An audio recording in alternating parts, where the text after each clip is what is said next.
1 KG চাউল দি চেনি দি আজি বাগানৰ বনোৱা হেমন্ত বিশ্ব শৰ্মাই অপমান কৰিছে। মই এতিয়া মাফ খুজিবৰ কাৰণে মই দাবী কৰিছোঁ। হিমন্ত বিশ্বৰ গাত ধোঁৰা সাপৰ তেজ আছে।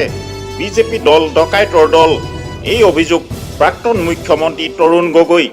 হেমন্ত গাতটো কাৰোৰে তেজ নাই, তেওঁৰ গাত ধোঁৰা সাপৰ তেজ আছে, তেওঁৰ গাত ধোঁৰা সাপৰ তেজ আছে, তেওঁৰ গাত ধোঁৰা সাপৰ তেজ আছে। আজি তেওঁলোকে কয় কি কয় মুখ্যমন্ত্ৰীয়ে যে আমি চোৰ, আমি যদি চোৰ তোমালোকতো দবাইত ডকাইত, দবাইত নহ'লে এই কোটি কোটি টকা ক'ৰ পৰা আহিছে?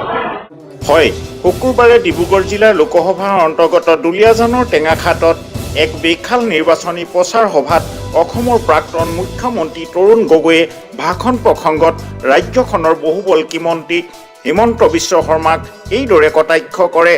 হেমন্ত বিশ্ব শৰ্মাই যিমানেই ৰাস্তাত ৰোড শ্ব'ত নকৰক, যিমানেই নাচিবাজি ফুৰক, এতিয়া তেওঁ কি কয় নাচনি হ'ল। হেমন্ত জীৱনেই নাচনি কৰক, জীৱনেই নাচ বাগ কৰক, আজি সেই নাচ বাগে কামত নাহে। আজি তেওঁলোকে কিয় ৰোড শ্ব' কৰিবলগীয়া হৈছে? আজি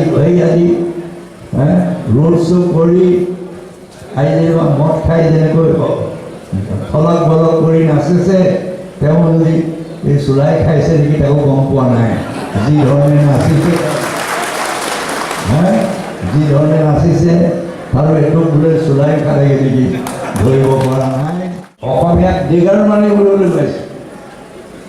আগেতো মুখ মাৰিলে, তাৰপিছত সৰ্বানন্দ মাৰিব আৰু শেষত গোটেই অসমীয়া জাতিটোক ডিগাৰ মাৰিব নোৱাৰে।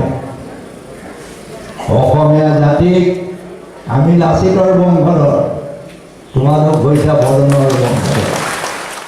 দিনৰ প্ৰায় 12 বজাত টেঙাখাটৰ ভূপেন হাজৰিকা সোঁৱৰণী প্ৰেক্ষাগৃহত অনুষ্ঠিত হোৱা এই নিৰ্বাচনী প্ৰচাৰ সভাত উপস্থিত থাকে ভাৰতীয় জাতীয় কংগ্ৰেছ দলৰ ডিব্ৰুগড়ৰ মনোনীত প্ৰাৰ্থী পৱন সিং ঘাটোৱাৰ, প্ৰাক্তন বিধায়িকা অমিয়া গগৈ, AICCৰ সদস্য ধ্ৰুৱজ্যোতি গগৈ, জ্যেষ্ঠ কংগ্ৰেছ নেতা দিলীপ বৰুৱা, SCMSৰ টিংৰাই শাখাৰ সম্পাদক বংশীলাল চাহুৰ উপৰি বহুকেইজন গণ্যমান্য ব্যক্তিও উপস্থিত থাকে এই নিৰ্বাচনী প্ৰচাৰ সভাত।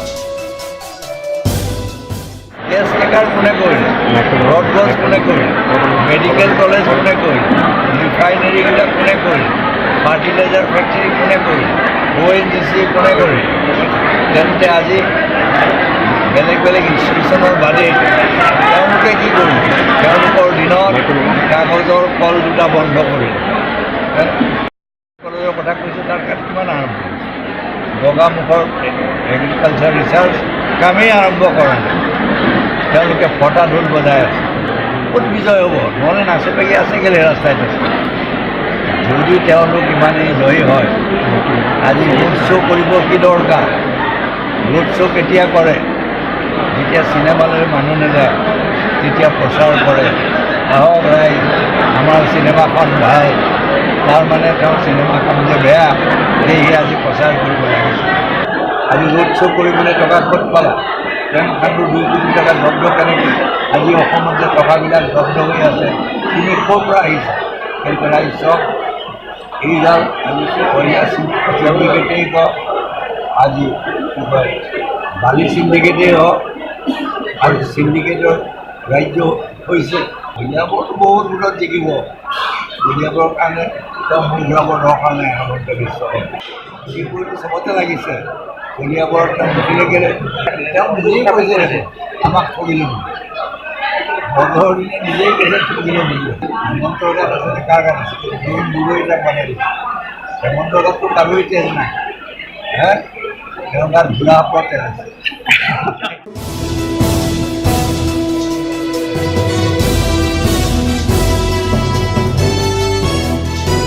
News desk report, public news time.